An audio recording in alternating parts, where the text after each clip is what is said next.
So hello friends, welcome to GATE academy. जैसा कि हम आप सभी जान रहे हैं कि यूपीपीएससी एई के प्रीलिम्स का एग्ज़ाम होने वाला है। उसके लिए हम लोग जो है थर्मोडायनेमिक्स के previous year question, MCQ question, वो सारे क्वेश्चन जो है सॉल्व कर रहे हैं। इस सीरीज को आप अटेंड कीजिए। बस जो क्वेश्चंस मैं बोल रहा हूँ उसको देखिए, जो कॉन्सेप्ट मैं बता रहा हूँ उसको देखिए। इससे बाहर से एक भी क्वेश्चन नहीं आएगा, मतलब नहीं आएगा। इसको ध्यान रखेंगे सब लोग, ठीक है। तो जो यहाँ पर मैं क्वेश्चंस ला रहा हूँ, उसके बाद जो मैं यहाँ पे कॉन्सेप्ट आपको बता रहा हूँ, उसको आप अच्छे से सोच समझ के, अगर चीज़ें आपको आती है तो ठीक है, नहीं आती है तो उसको आपको कॉपी पे रिटर्न फॉर्म पे उसको लिखिए एज इट इज, जैसे मैं लिख रहा हूँ। देखना क्वेश्चंस वहीं से आएगा, उससे बाहर से क्वेश्चन कुछ नहीं आएगा। तो आज का काउंटडाउन हम स्टार्ट करते हैं। तो before going to start further, सबसे पहले हम देखते हैं कि जो हमारा यूपीपीएससी एई के लिए जो हम लोगों ने सीरीज स्टार्ट किया था, है ना, इसका हम आज दूसरा सीरीज देखने वाले हैं। पहला सीरीज ऑलरेडी मैंने कल कवर करवा दिया था, तो जो भी स्टूडेंट इसको नहीं किए हैं वो जाइए देखिए। आपको चीज़ें जो है बहुत क्रिस्टल क्लियर चीज़ें होंगी। सेकंड थिंग, ये यूपीपीएससी एई का प्री एंड मेंस का जो है ओनली 1111 रुपीज़ में ये कोर्स अवेलेबल है, ठीक है। जो लोगों ने परचेस कर लिया है ठीक है, नहीं किया है तो एक इफ़ेक्टिव वे में सारी चीज़ों को कराया गया है, तो इसको आप चाहे तो अवाइल कर सकते हैं और अपने प्रिपरेशन को एक बेहतर आयाम तक पहुंचा सकते हैं। नाउ द नेक्स्ट थिंग, यहाँ पे जो CBT 1, जैसे कि मैं आपको बोलता था कि CBT 1 की अगर मैं बात करूँ, तो जो भी स्टूडेंट लोगों ने ये देखो, CBT 2 में हम लोगों ने 4000 क्वेश्चंस रखा है। CBT 1 में हम लोगों ने 3000 प्लस क्वेश्चंस हम लोगों ने रखा था, जो एक ई बुक के फॉर्म पे आप लोगों को मिला था। और ई बुक के फॉर्म पे जो सारे क्वेश्चंस आप लोगों को मिले हैं, उसमें जो भी स्टूडेंट लोगों ने इसको किया है वो लोगों को बहुत हेल्पफुल हुआ है। इसमें 3 तरह से क्वेश्चंस कराए गए थे, मॉडरेट, इजी और टफ, ताकि कोई भी लेवल का क्वेश्चन आ जाए आपसे छूटना नहीं चाहिए, ठीक है। इसका जो प्राइस रखा गया है 333 रुपीज़ रखा गया है। इसका जो प्राइस रखा गया है 333 रुपीज़ रखा गया है, जिसमें प्रीवियस ईयर के questions, previous year questions, MCQ questions, सारी चीज़ों को इसमें कवर कराया गया है। और CBT 2 के लिए इमेजिन कीजिए आप 4000 प्लस क्वेश्चंस आप करके जा रहे हैं, तो किस लेवल का टेम्परा आपका रहेगा और कितना बेहतरीन तरीके से आप चीज़ों को कर पा रहे होंगे। तो इसको आपको क्या करना है, ध्यान रखना है। हैंड बुक, ये मेरा फेवरेट है हैंड बुक।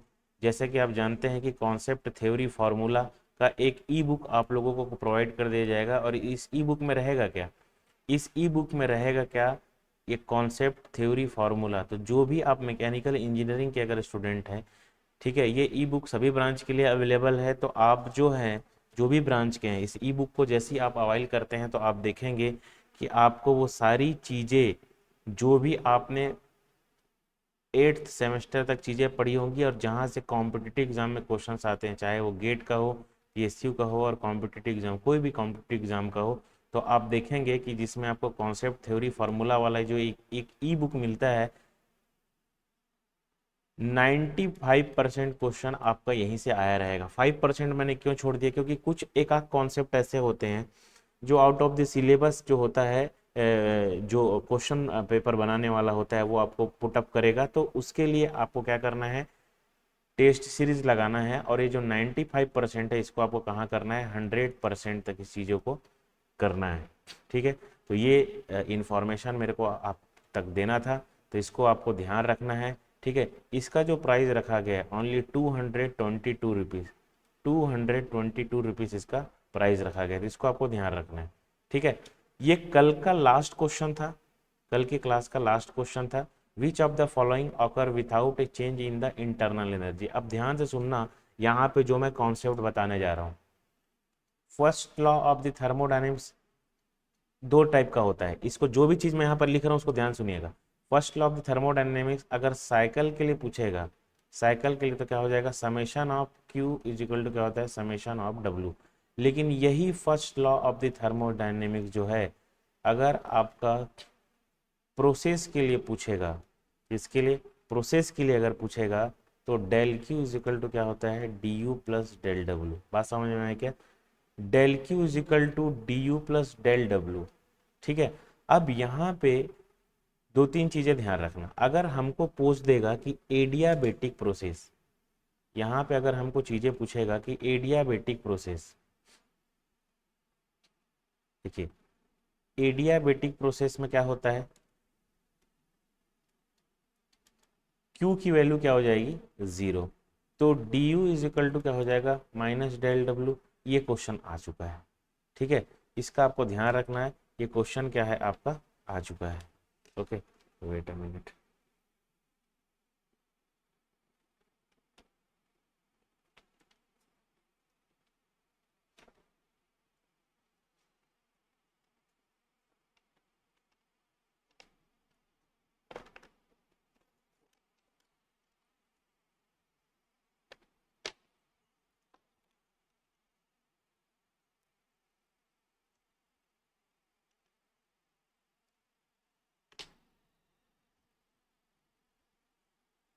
ठीक है, तो ये क्वेश्चंस आपका आ चुका है, तो इसको आपको ध्यान रखना है। ये देखिए, first law of the thermodynamics, okay voice clear है ना? ठीक, देखिए ये क्वेश्चन आपका आ चुका है। क्वेश्चंस को ध्यान से समझिए, किस लेवल के क्वेश्चंस हम यहाँ पे कर रहे हैं। Del Q is equal to क्या हो जाएगा, d U is equal to क्या हो जाएगा, माइनस डेल डब्ल्यू। ठीक है, ये चीजें क्लियर हुई। अब देखिए इसमें अगर हमको क्वेश्चन ये बोल देगा कि कांस्टेंट वॉल्यूम प्रोसेस है, क्या बोलेगा, कांस्टेंट वॉल्यूम प्रोसेस है। ठीक है, अब यहाँ पर बोल देगा कि कांस्टेंट वॉल्यूम प्रोसेस है, और उसके बाद भी हमको क्या बोल देगा कि देखिए दो वर्क डन होते हैं ना, एक होता है क्या, पीडीवी, और एक क्या होता है, वीडीपी। वीडीपी, अगर हमको बोल देगा कांस्टेंट वॉल्यूम प्रोसेस है और प्रोसेस बोल देगा क्लोज्ड सिस्टम है, तो वर्क डन क्या हो जाएगा, जीरो।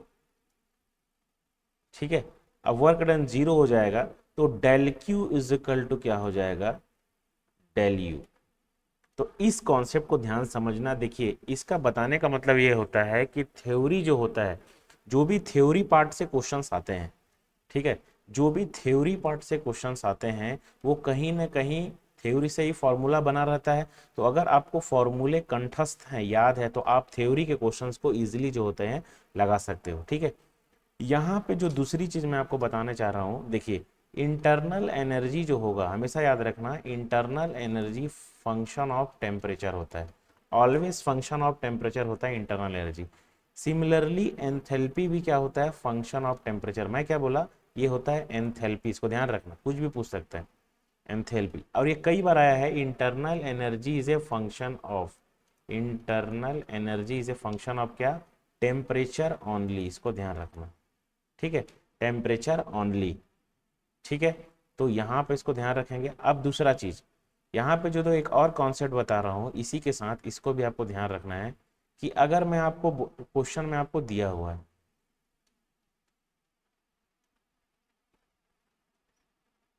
क्वेश्चन में अगर आपको दिया हुआ है PV to the power K is equal to C, ये क्वेश्चन आएगा ऐसे ही, PV to the power K is equal to C, if K equal to one, तो पीवी इज इक्वल टू क्या हो जाएगा, सी।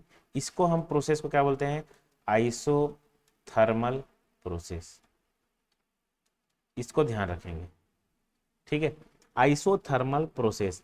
अब आइसोथर्मल प्रोसेस ये तो पता है आपको, क्वेश्चन क्या बोल देगा कि जो बॉयल्स लॉ है, बॉयल्स लॉ है, ये क्या है, बॉयल्स लॉ होता है क्या, P is inversely proportional to volume. ये क्या है, बॉयल्स लॉ भी है, बॉयल्स लॉ। इसको ध्यान से रख, ध्यान से इसको ध्यान से इसको आपको करना है, बॉयल्स लॉ। ठीक है, ये सेकंड अगर आपको पूछेगा if K equal to zero, then P is equal to क्या हो जाएगा, सी। इस प्रोसेस को हम लोग क्या बोलते हैं, कांस्टेंट प्रेशर नहीं आएगा क्वेश्चन में, क्वेश्चन में आएगा इसको हम लोग क्या बोलते हैं, आइसोकोरिक। ठीक है, isochoric, sorry isobaric. Constant pressure, pressure is equal to C है, तो इसको हम लोग क्या बोलते हैं, आइसोबोरिक प्रोसेस बोलते हैं। और सिमिलरली तीसरा, के की वैल्यू अगर इनफाइनाइट है, तब ये क्या होता है, V is equal to C. ये क्या हो जाता है हमारा, आइसोकोरिक। ठीक है, यहाँ पे मैंने आपको तीन चीजें बताई, जो चौथी चीज यहाँ पर मैं आपको बताने जा रहा हूँ उसको ध्यान रखेंगे, इफ के इज इक्वल टू एन, तो पीवी इज इक्वल टू क्या हो जाएगा, एन। और इसको हम लोग क्या बोलते हैं, पॉलीट्रॉपिक प्रोसेस। इस प्रोसेस को हम लोग क्या बोलते हैं, पॉलीट्रॉपिक प्रोसेस। इसको आपको क्या करना है, ध्यान रखना है। इस प्रोसेस को हम लोग बोलते हैं पॉलीट्रॉपिक प्रोसेस। ठीक है, तो यहाँ पे और बहुत सारे हैं। अगर फिफ्थ के इज इक्वल टू गामा बोल देगा तो पीवी टू दी पावर क्या हो जाएगा, गामा इज इक्वल टू सी। और यहाँ पे इसको हम लोग क्या बोलते हैं, एडियाबेटिक। ये जो भी चीज़ें लिखा रहा हूँ उसको लिख लो, कहीं ना कहीं क्वेश्चन में ये चीज़ें आपको रिफ्लेक्ट होगी। ठीक है, ये यहाँ पर जो मैंने आपको चीज़ें बताई है, देखिए ये ट्रेंड है क्वेश्चंस का, थर्मोडायनेमिक का बेसिक्स का। बेसिक से क्वेश्चन आपको यही सब सारी चीज़ें से उठा के देगा। ऐसा नहीं है कि कोई बाहर से कुछ बहुत बड़ा कॉन्सेप्ट ला के देखे। सारे क्वेश्चंस कहीं ना कहीं किसी न किसी एग्जाम में आए हुए हैं, क्वेश्चन उठ के वहीं से आते हैं, क्वेश्चन कॉन्सेप्ट वहीं से रहते हैं। तो इसको आपको ध्यान रखना है। ठीक है, तो आपको इतना चीज समझ में आ गया। आइसोबोरिक, आइसोबोरिक प्रोसेस को एक चीज और बोलते हैं, आइसोपिस्टिक प्रोसेस भी बोलते हैं। क्या बोलते हैं इसको, आइसोपिस्टिक प्रोसेस भी इसको क्या बोलते हैं। तो इसको आपको क्या करना है, ध्यान रखना है। ठीक है, नाउ द नेक्स्ट। ओके, इसका आंसर क्या हो जाएगा, इंटरनल एनर्जी। मैं पहले ही बोला था स्टडी स्टेट प्रोसेस। अब स्टडी स्टेट प्रोसेस का मतलब क्या होता है, कोई भी चीज स्टडी स्टेट में कब आती है, जब टेम्परेचर का रेंज क्या होता है, कॉन्स्टेंट हो जाता है। तो कहीं ना कहीं कांस्टेंट टेम्परेचर, ये टेम्परेचर का टर्म आया ना, तो इसीलिए देखो कहाँ से घुमा के दिया है आपको, स्टडी स्टेट प्रोसेस में। ये नहीं होगा आइसोकोरिक मतलब कांस्टेंट प्रेशर, आइसेंथेल्पिक मतलब एंथैल्पी कांस्टेंट, आइसेंथेल्पिक मतलब एंथैल्पी कांस्टेंट। तो इसको ध्यान रखना, ये कल का क्वेश्चन था, ये सारी चीजें एक्सप्लेन नहीं कर पाया था मैं। ठीक है, तो ये सारी चीजों को आपको ध्यान रखना है। Now the next question, which of the following thermodynamics law give the concept of enthalpy. कौन सा ऐसा थर्मोडायनामिक्स लॉ है जो एंथैल्पी के कॉन्सेप्ट को देता है। देखिए कौन सा थर्मोडायनामिक्स लॉ है एंथैल्पी के कॉन्सेप्ट को देगा। तो इसमें आपको ध्यान रखना है, जो second law of the thermodynamics है वो एंथैल्पी के कॉन्सेप्ट को देना। अब यहाँ पे कुछ इंपॉर्टेंट चीजें मैं बता रहा हूँ, इसको आपको ध्यान रखना है। सबसे पहले first law of the thermodynamics, इसके बारे में जानिए। ये law of conservation of energy, conservation of energy को बताएगा। ये चीजें क्लियर हो गई भैया। ये इसको हम लोग क्या बोलते हैं, क्वांटिटेटिव लॉ। इसको हम लोग क्या बोलते हैं, क्वांटिटेटिव लॉ। बस इसमें इतना ही ध्यान रखना है। Second law of the thermodynamics किसके बारे में बताता है, एंथैल्पी, एंट्रोपी। ठीक है, एंथैल्पी एंट्रोपी, इसको लिखिए, कहीं ना कहीं लिखिए, इसको इसको सही से लिखिए।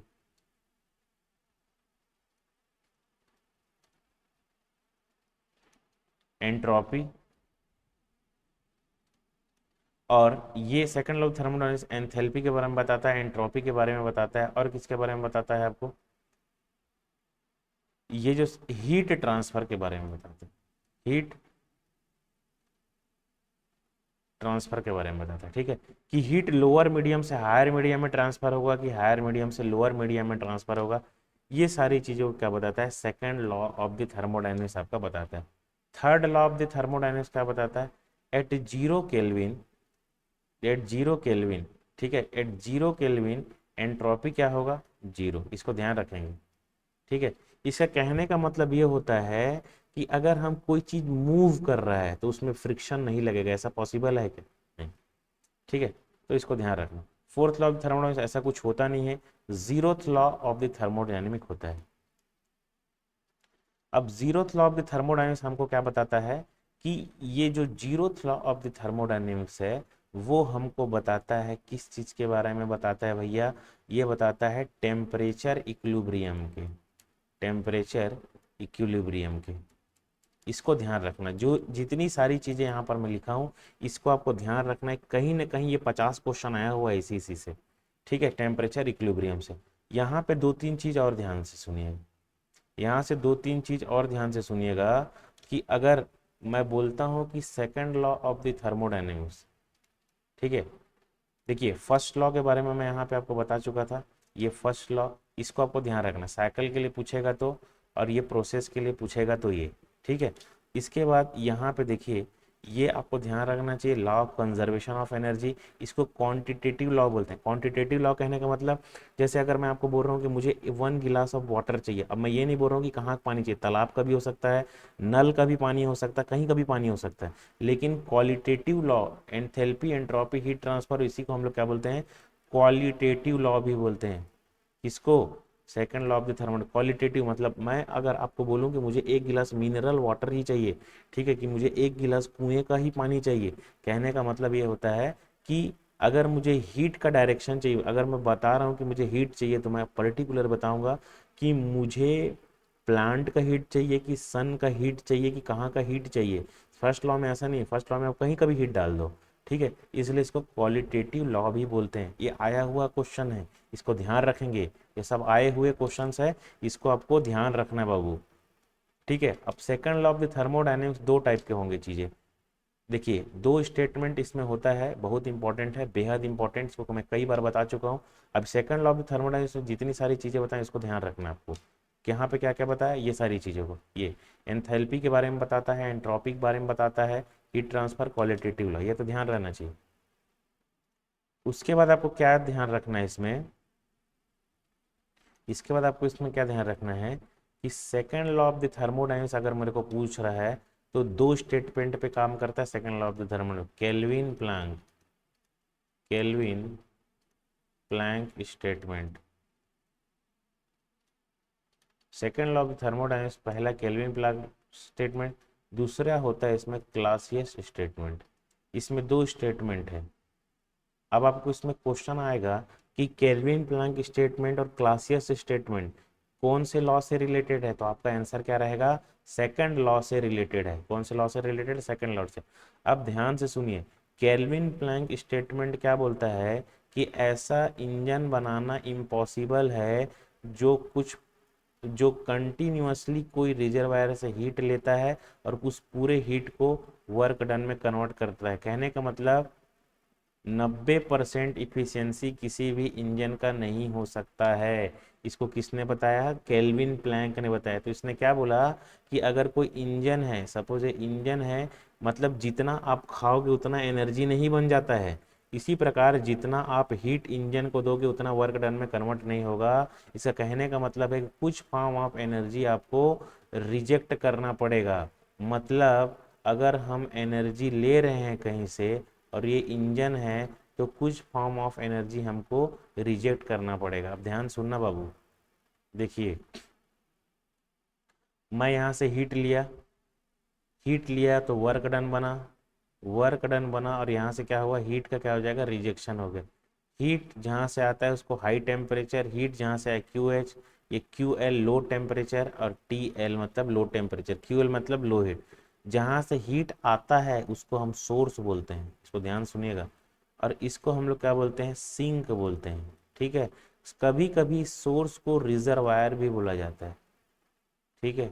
कभी कभी इस सोर्स को क्या बोला जाता है, रिजर्वायर। रिजर्वायर कहने का मतलब क्या होता है कि उसमें आप कितना भी, जैसे मैं क्या बोलता हूँ कि वाटर रिजर्वायर, वाटर रिजर्वायर कहने का मतलब उसमें आप कितना भी पानी डाल दो या कितना भी पानी वहां से निकाल लो, उसका जो पानी का लेवल रहेगा कांस्टेंट रहेगा। जैसे समुद्र है, समुद्र से आप कितना भी पानी डाल दो, कितना भी पानी क्या कर लो, निकाल लो, उसका क्या रहेगा, कांस्टेंट रहेगा ना। सिमिलरली ये भी होता है आपका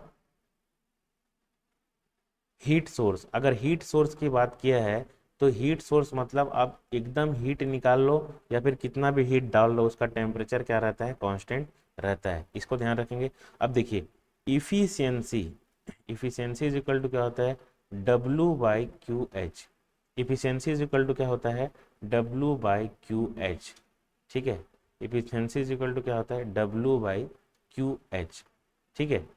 तो ये जो बनता है हमारा हीट इंजन, तो केल्विन अब आएगा आपको क्वेश्चन, ठीक है। पहले पूरा पढ़ते हैं, उसके बाद कौन कौन सा क्वेश्चन कैसे आएगा देखते हैं सेकंड लॉ से। जितना मैं बता रहा हूँ उतना ही करना, इससे बाहर कुछ नहीं करना, क्वेश्चन एक भी इससे बाहर का नहीं आने वाला, ठीक है। क्लासियस स्टेटमेंट, ये स्टेटमेंट आपको समझ में आ गया। इसके बाद ये आया हीट इंजन, ठीक है। अब क्लासियस स्टेटमेंट क्या बोलता है कि ऐसा कोई भी इंजन बनाना इम्पॉसिबल है जो लो टेम्परेचर से, ठीक है, लो टेम्परेचर से बिना कुछ यहाँ पे वर्क डन नहीं दे रहे हैं, बिना कुछ वर्क डन दिए यहाँ से हाई टेम्परेचर में चीज़ों को पहुँचा दे। मतलब ऐसा कभी होता है क्या कि जहाँ पर पानी का लेवल कम है वहाँ से पानी का लेवल ज़्यादा चले जाए? नहीं होता। ज़्यादा पानी वाले लेवल से ही कम पानी लेवल में पानी आता है ऑटोमेटिक। लेकिन ये किया जा सकता है। क्लासियस स्टेटमेंट बोलता है कि लो टेम्परेचर से हाई टेम्परेचर पर हीट को ट्रांसफर नहीं किया जा सकता। लेकिन ये किया कब जा सकता है? जब तक इसमें कोई एक्सटर्नल फोर्स ना लगा दे। समझ में आ गया? जब तक कुछ एक्सटर्नल, जैसे हम मोटर चालू करते हैं ना, तो लो लेवल का पानी हाई लेवल में चला जाता है, वैसे ही लो लेवल का हीट भी कहाँ चले जाएगा? हाई। इसीलिए ठंड के दिनों में, गर्मी के दिनों में एसी क्या करता है? आपके रूम का टेम्परेचर को मेंटेन करता है और कहाँ डालता है हीट को? बाहर में डालता है, जहाँ का टेम्परेचर ऑलरेडी हाई रहता है वहाँ पर टेम्परेचर को क्या करता है? डालता है। ठीक है। हीट पंप क्या करता है? हीट पंप जैसे आपके रूम का टेम्परेचर ठंडा है, आपको गर्म करना है, तो बाहर का टेम्परेचर क्या रहता है? ठंडा। लेकिन लो टेम्परेचर से फिर से हाई टेम्परेचर में लाना है, तो वर्क डन चाहिए ना। तो बस ये जो वर्क डन है ये हमको प्रोवाइड करना पड़ता है ये करने के लिए। समझ में आ गया? तो इसमें दो कॉन्सेप्ट निकल कर आते हैं। कौन कौन से दो कॉन्सेप्ट निकल कर आते हैं इसमें? हमारे पास इस स्टेटमेंट से दो चीजें समझ में आती है। एक होता है आपका हीट पंप, हीट पंप, और दूसरा क्या होता है? रेफ्रिजरेटर। दूसरा होता है रेफ्रिजरेटर। ठीक है। घरों में जो आप फ्रिज यूज करते हैं वो हीट पंप में, देखिए ये है। अगर इसको मैं वर्क डन दे रहा हूं, अगर मेरा ऑब्जेक्ट लोअर टेम्परेचर हो गया तो उसको मैं रेफ्रिजरेटर बोल दूंगा। अगर मेरा ऑब्जेक्ट, मेरे को अगर गर्म करना है कहीं पे चीज़ों को, तो इसको मैं क्या बोलता हूँ? Heat pump. हीट पंप क्या करता है? अबो दी एटमॉस्फेरिक टेम्परेचर मेंटेन करता है, और रेफ्रिजरेटर क्या करता है? Below the atmospheric temperature maintain करता है। ठीक है। इसीलिए इसमें हम कोफिशिएंट ऑफ परफॉर्मेंस निकालते हैं। ठीक है। जिसकी वैल्यू होती है Q H is equal to W. यहाँ पर अगर इसकी कोफिशिएंट ऑफ परफॉर्मेंस निकालेंगे किसका? रेफ्रिजरेटर का, तो इसका क्या होता है? Q L by W. ठीक है। और डब्लू को आप क्या लिख सकते हो? Q H minus Q L, और इसको भी डब्लू को Q H minus Q L. ये नहीं दिख रहा होगा, मेरा फोटो आ जा रहा होगा शायद। ठीक है। इसको आपको ध्यान रखना है। ठीक है। तो यहाँ पे आपको दो चार चीज़ें ध्यान रखना है। मैं फिर से बता रहा हूँ, इससे बाहर से क्वेश्चन नहीं आएगा। तो आपको जितना मैं मेहनत कर रहा हूँ बस उसके, देखिए ये केल्विन प्लैंक दोनों स्टेटमेंट जो होता है, केल्विन प्लैंक का जो स्टेटमेंट है वो सेकंड लॉ पे ऊपर डिपेंड है। ठीक है। केल्विन प्लैंक क्या बोलता है कि ऐसा इंजन बनाना इम्पॉसिबल है जो 100% इफिशियंसी दे, मतलब सिंगल रिजर्वायर से पूरा, ये सब आया हुआ क्वेश्चन है। ठीक है। इसके बाद यहीं से आता है क्या? हीट इंजन का कॉन्सेप्ट। हीट इंजन का इफिशियंसी इक्वल टू करता है डब्ल्यू बाई क्यू एच। ठीक है। उसके बाद हम लोगों ने सोर्स को जाना, सिंक को जाना, रिजर्वायर को जाना। इसके बाद हम देखते हैं क्या? High temperature, low temperature. अब क्या होता है? एक तो हाई टेम्परेचर से लो टेम्परेचर में आके हीट इंजन बना दिया, तो लो टेम्परेचर से अगर हाई टेम्परेचर में जाएगा तब क्या बनाएगा? तब ये क्या बनाता है? हीट पंप बनाता है। ठीक है। जिसमें कोफिशिएंट ऑफ परफॉर्मेंस क्या होता है? Q H by W, Q H minus Q L. Refrigerator बनाता है क्या? Coefficient of performance refrigerator Q L by W. ये इसको आपको क्या करना है? ध्यान रखना है। वेरी इंपॉर्टेंट क्वेश्चन आपके एग्जाम के पॉइंट ऑफ व्यू से। यहाँ पर एक रिलेशन आता है, coefficient of performance, coefficient of performance of heat pump is equal to होता है coefficient of performance of refrigerator plus 1। ठीक है। ये रिलेशन को आपको ध्यान रखना है, अति महत्वपूर्ण रिलेशन आपके एग्जाम के पॉइंट ऑफ व्यू से। ठीक है। तो ये सारी चीज़ों को आपको ध्यान रखना है। इसका आंसर क्या होगा? Second law of the thermodynamics. तो ये इसमें जितनी सारी चीज़ें बताया, first law second law thermodynamics में, जो उसको आपको ध्यान रखना है। देखिए टेम्परेचर इक्विलिब्रियम में कौन किस, यहाँ पे जो टेम्परेचर, जो आपका थर्मामीटर होता है ना घरों में, ये आता है थर्मामीटर। ये कौन सा थर्मामीटर अगर हम यूज़ करते हैं, तो कौन सा थर्मामीटर? थर्मामीटर का कॉन्सेप्ट क्या होता है, तो zero law of the thermodynamics में थर्मामीटर का प्रिंसिपल वर्क करता है। ठीक है, तो यहाँ पे एक चीज़ें हो गई, यहाँ से एक चीज़ें हम देख ली। What is the value of the absolute thermodynamics temperature scale, इसको ध्यान रखना, ये 0 केल्विन होता है। ठीक है, 0 केल्विन होता है। बहुत सारे लोगों को नहीं आता, डिग्री सेंटीग्रेड को केल्विन में जब हम कन्वर्ट करते हैं तो जो भी डिग्री सेंटीग्रेड में वैल्यू दिया जाता है उसको 273 से क्या करते हैं हम लोग, प्लस करते हैं। ठीक है, उसके बाद टेम्परेचर स्केल को आपको ध्यान रख लेना। ठीक है, बस इतना ध्यान रख लेना, यहीं से क्वेश्चन आएगा।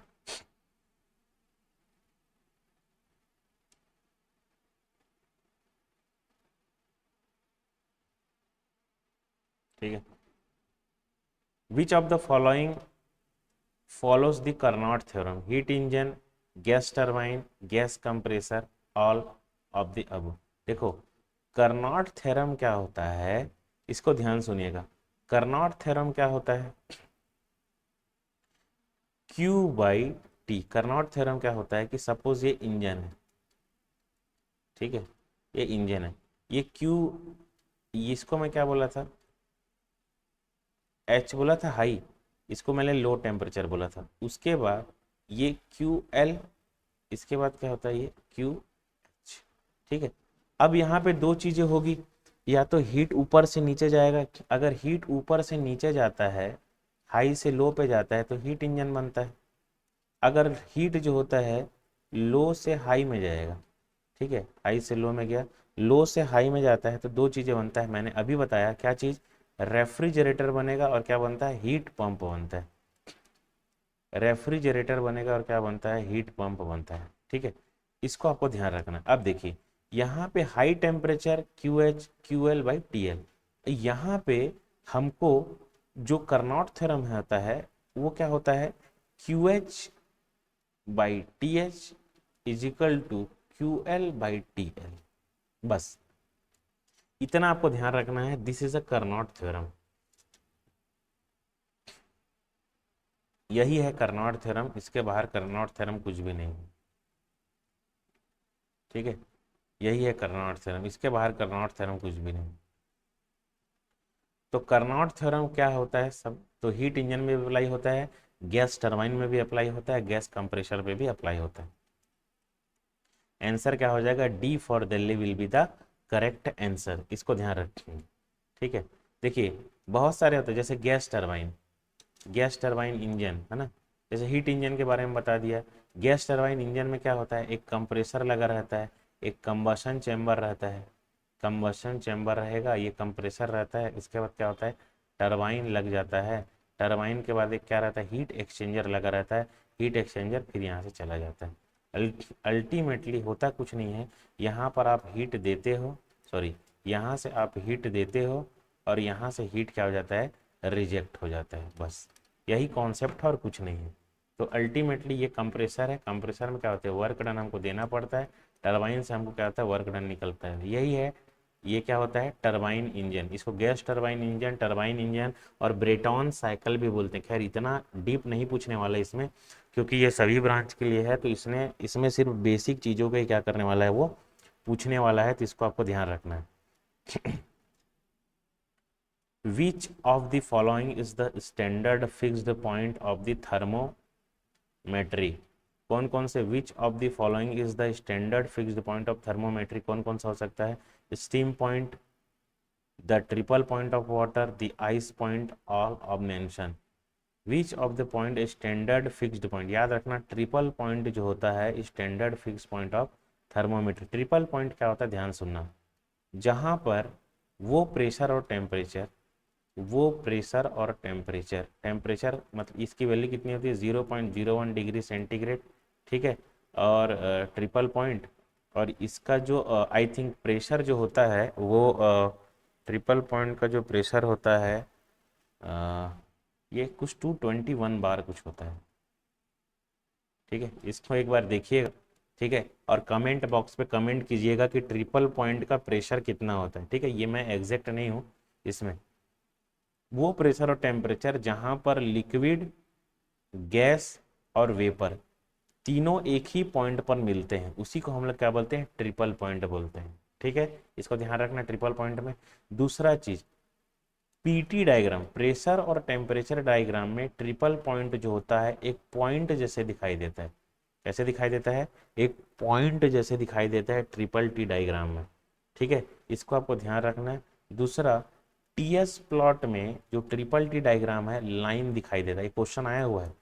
PT diagram pressure and temperature point पे क्या दिखाई देता है? पॉइंट दिखाई देता है। और टीएस पे क्या दिखाई देता है? ये लाइन दिखाई देता है। ठीक है, इसको बस इतना ही ध्यान रखना। इसके बाद अगर ट्रिपल पॉइंट को मैं यहाँ पे बताऊँ आपको, तो यहाँ पे देख लीजिए एक बार।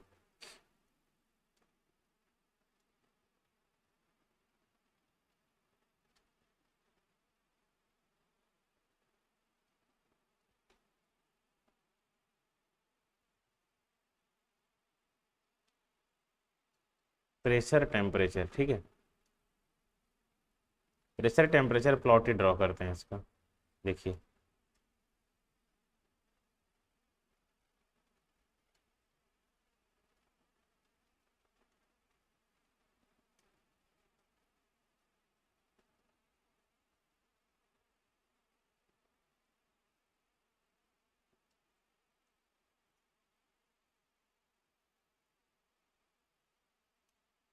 देखिए यहाँ पर सॉलिड होगा, सॉलिड फेस, ये लिक्विड फेस, और ये क्या होता है?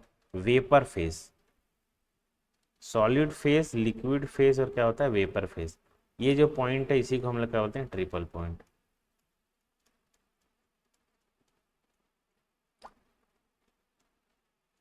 ठीक है, अब देखिए सॉलिड और लिक्विड के जो बीच की दीवार है इसको हम लोग बोलते हैं मेल्टिंग कर्व या फ्यूजन कर्व। इसको ध्यान पूछता है, फ्यूजन कर्व। लिक्विड और वेपर के बीच का जो इंटरफेस लाइन है इसको हम लोग क्या बोलते हैं? वेपोराइजेशन। ठीक है, और सॉलिड से डायरेक्ट वेपर में कन्वर्ट होने को क्या बोलते हैं हम लोग? वेपोराइजेशन। सॉरी, सॉलिड से वेपर में कन्वर्ट होने को सब्लिमेशन। ठीक है, वेपर से लिक्विड में कन्वर्ट होने को क्या बोलते हैं? कंडेंसेशन। ठीक है, तो इसको आपको ध्यान रखना है बस। इसमें इतनी सारी सारी चीज़ों को ध्यान रखना, बस इसका टेम्परेचर को ध्यान रखना, 0.01 degree centigrade, 273.16 degree centigrade kelvin भी लिख कर आता है ट्रिपल पॉइंट टेम्परेचर की वैल्यू। तो इसको भी आपको क्या करना है? ध्यान रखना है। तो दो चीज़ें यहाँ पे आपको ध्यान रखना है। Now the next thing, heat flow. देखो यहाँ ये है ना, ये जो क्वेश्चन है ना, ये दिखने में बहुत ईजी है। अब इसमें ध्यान सुनिएगा जो चीज़ मैं बता रहा हूँ। देखो, सपोज ये सिस्टम है ना, थर्मोडायनेमिक्स में सिस्टम सराउंडिंग दो तीन चीज चलती है। सिस्टम चलता है, सराउंडिंग। सिस्टम मतलब जिसके बारे में मेरे को जानना है, मतलब हीट इंजन क्या है? एक सिस्टम मान लेता हूँ। अगर कोई सिस्टम है जिस पे मुझे तीन चीजें बताऊंगा, इसको ध्यान रखिएगा। अगर कोई सिस्टम है, सबसे पहले वर्क डन के केस में देखते हैं हम लोग। सिस्टम पे अगर हम वर्क डन देते हैं तो उसको हम निगेटिव कंसिडर करते हैं। सिस्टम से अगर हमको वर्क डन मिलता है तो हम किस क्या कंसिडर करते हैं? पॉजिटिव। ये चीज़ें क्लियर हो गई। देखिए, दूसरी चीज़, अगर मैं हीट ट्रांसफर के केस में, हीट के केस में अगर मैं चीज़ों को देखूं, किसके केस में देखूं? हीट के केस में अगर मैं चीज़ों को देखूं, ठीक है, सपोज ये क्या है? सिस्टम।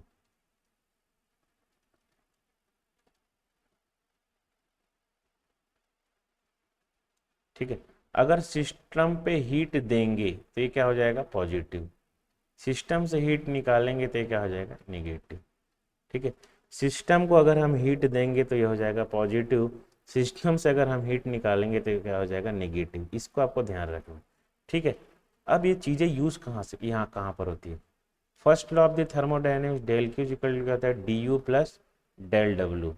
अब यहीं पे आपको चीज़ें ध्यान रखना है, यहीं पे आपको जो एग्जामिनर है वो फंसाएगा। देखिए, अगर इंटरनल कोई भी चीज़ें इंक्रीज हो रही है बोलेगा, हीट इंक्रीज हो रहा है, कि इंटरनल एनर्जी इंक्रीज हो रहा है, कि वर्क डन इंक्रीज हो रहा है, मतलब पॉजिटिव। डिक्रीज हो रहा है बोलेगा, कुछ भी चीजें क्या हो रहा है, डिक्रीज हो रहा है। मतलब डिक्रीज क्या क्या हो सकता है, क्यू डिक्रीज हो सकता है, यू डिक्रीज हो सकता है, डब्ल्यू डिक्रीज हो सकता है। ये किसको हम लोग क्या बोलते हैं, निगेटिव। मतलब जहाँ पे चीजें बढ़ती है वो क्या, उसको हम लोग क्या कंसीडर करते हैं, पॉजिटिव। और जहाँ पे चीजें घटती है उसको हम क्या कंसीडर करते हैं, निगेटिव। ठीक है, तो इसको आपको ध्यान रखना है। ये दोनों चीज़ों को क्या करना है, आपको ध्यान रखना। ठीक है, अब देखिए del Q is equal to D U plus del W. ये हो गया आपका फर्स्ट ऑफ द थर्मोडायनेमिक्स। तो वैल्यू देख लेना कहाँ पे इंक्रीज लिखा है, कहाँ पे डिक्रीज लिखा है। डिक्रीज लिखा है तो निगेटिव साइन के साथ यहाँ पर पुट करोगे। और देखिए on the system, work done on the system, ठीक है, work done by the system, heat transfer on, ऐसा अंग्रेजी लिखा रहेगा, इसको ध्यान रखेंगे। ठीक है, बाय द सिस्टम, तो ये सारी चीजों को आपको ध्यान रखना है। अब देखिए heat flow into a system blank and the heat flow out of the system is, आया question, heat flow into the system, ठीक है, and heat flow out. Heat अगर हम सिस्टम पे इनटू द सिस्टम कर रहे हैं, देखिए heat flow into the on या फिर इनटू या फिर, ठीक है, heat flow into the system क्या हो जाएगा, positive. And heat flow out, heat अगर बाहर निकल रहा है ये हमारा क्या होता है, निगेटिव। ठीक है, तो आंसर क्या हो जाएगा, पॉजिटिव निगेटिव, ये तो होगा नहीं, निगेटिव निगेटिव ये भी नहीं होगा, निगेटिव पॉजिटिव ये भी नहीं होगा, तो ये क्या हो जाएगा, D for Delhi will be the correct answer. इसको आपको क्या करना है, ध्यान रखना। Now the next thing, the enthalpy and internal energy are the function of temperature for, ठीक है, the enthalpy and internal energy किसका होगा, जब ऑल गैसेस के लिए, स्टीम के लिए नहीं, आइडियल गैस के लिए। ठीक है, अब आइडियल गैस के बारे में ध्यान से सुनो, ये क्वेश्चन लाया ही इसलिए गया था ताकि आपको ये आइडियल गैस के बारे में बताया जाए। बस इसमें इतना ध्यान रखना, enthalpy internal energy are the function of temperature, यहाँ पे एंट्रोपी भी जोड़ सकता है,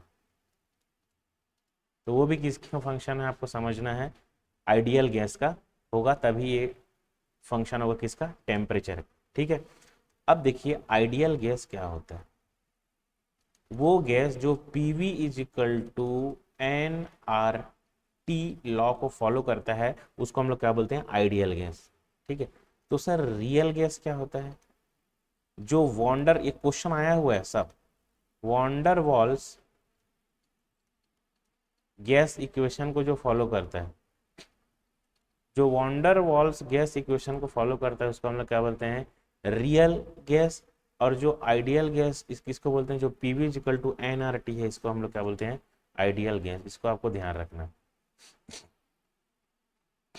ठीक है, इसको PV equal to N R T, ये क्या, इसको क्या बोलते हैं, वॉन्डर वॉल गैस इक्वेशन। ये दो चीजें हमारा क्या हो जाएगा, क्लियर हो गई। ठीक है, यहाँ पे एन की वैल्यू क्या होता है, नंबर ऑफ मोल बोलते हैं इसको, नंबर ऑफ मोल। ये आर क्या है, characteristic gas constant, universal gas constant, universal gas constant. T मतलब क्या है, ये टेम्परेचर। ठीक है, टी क्या है यहाँ पे, टेम्परेचर। तो ये सारी चीज़ों को क्या करना है, आपको ध्यान रखना है। वेरी इंपॉर्टेंट चीज़, आपके एग्जाम के पॉइंट ऑफ व्यू से इस टाइप के क्वेश्चन ही आपको एग्जाम में देखने को मिलेंगे। ठीक, यहाँ पे हो गया एंथैल्पी एंट्रोपी, बस इसमें इतनी सारी चीज़ों को ध्यान रखना है। अब देखिए एक चीज़ और, यहाँ पर n इज इक्वल टू,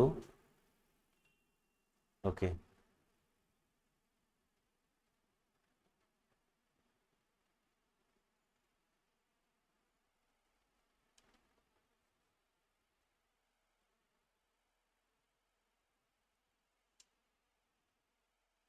यहाँ पे और आपको कुछ तो क्वेश्चन देखने को नहीं मिलेगा। ठीक है, तो उसके लिए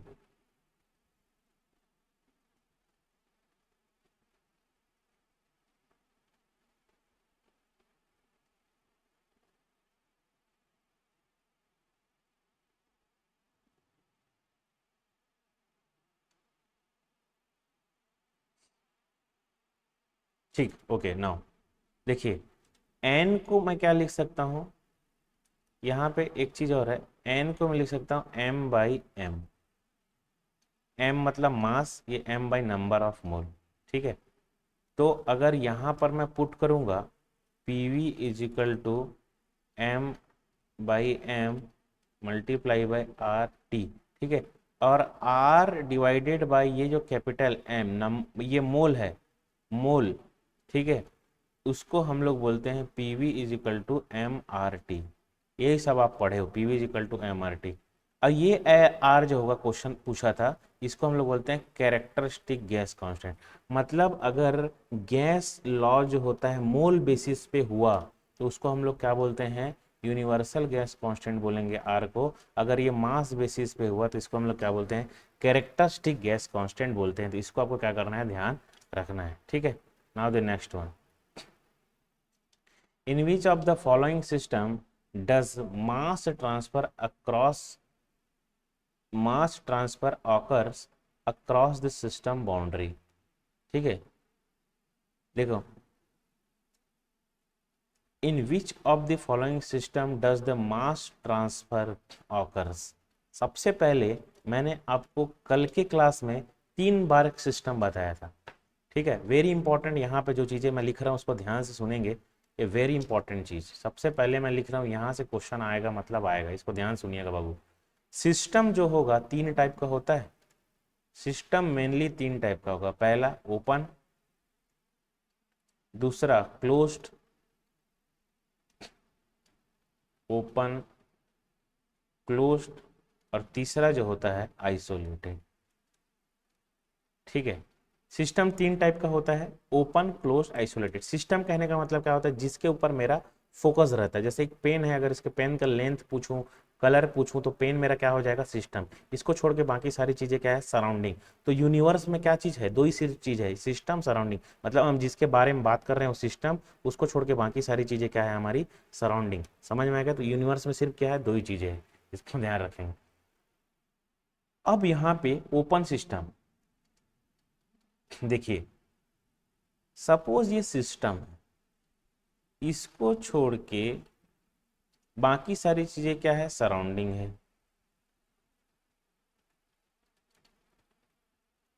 ठीक है। सिस्टम है, इसको छोड़ के बाकी सारी चीजें क्या है, सराउंडिंग, ठीक है।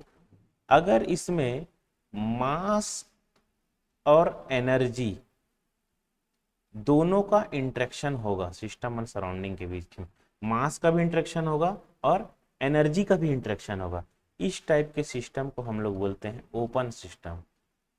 Open system.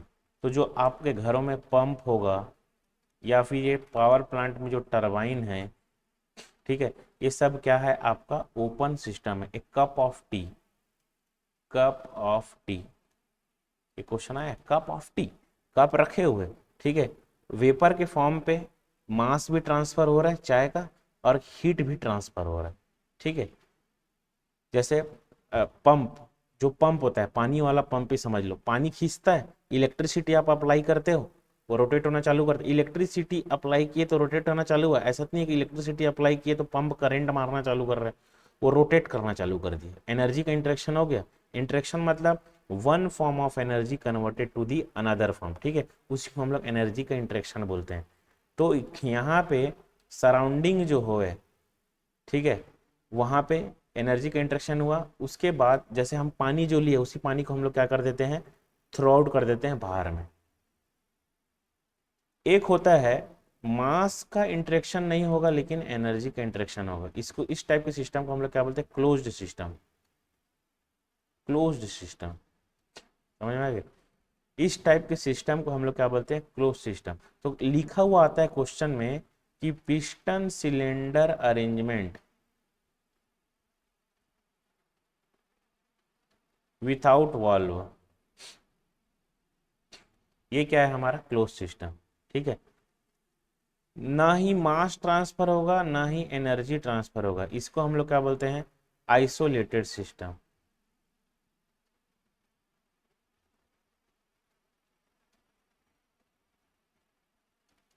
इसको हम लोग क्या बोलते हैं, आइसोलेटेड सिस्टम, ठीक है। तो इसको आपको ध्यान रखना है। एक हो गया हमारा close system, open system, isolated system. मतलब यूनिवर्स जो है, दुनिया, ये क्या है, हमारा आइसोलेटेड सिस्टम, इसको ध्यान रखना। ठीक है। इसमें दूसरा चीज आपको क्या ध्यान रखना है, एक तो आपको यूनिवर्स ध्यान आ गया, दूसरा चीज आपको क्या ध्यान रखना है कि एक यूनिवर्स है ना, दूसरा चीज आपको ध्यान थर्मस फ्लास्क।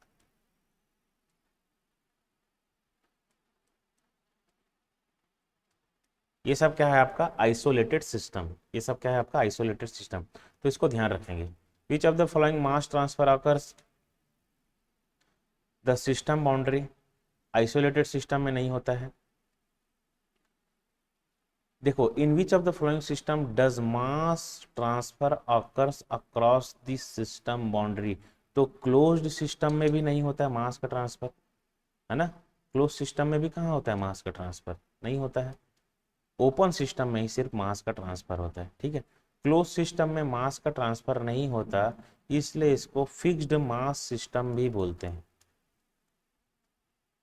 ये जो लिख रहा हूं इसको ध्यान रखेंगे, इसको लिख लीजिए, इसको लिख लीजिए, यही क्वेश्चन उठ के वर्ड टू वर्ड आएगा।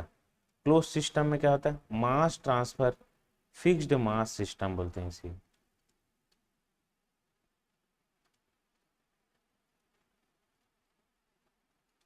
ठीक है, क्लोज सिस्टम को ही हम लोग क्या बोलते हैं फिक्स्ड मास सिस्टम बोलते हैं। उसके बाद इसी फिक्स्ड मास जो लिखा हुआ है यहाँ पे, इसी को रीजन क्वांटिटी ऑफ मैटर भी बोलते हैं,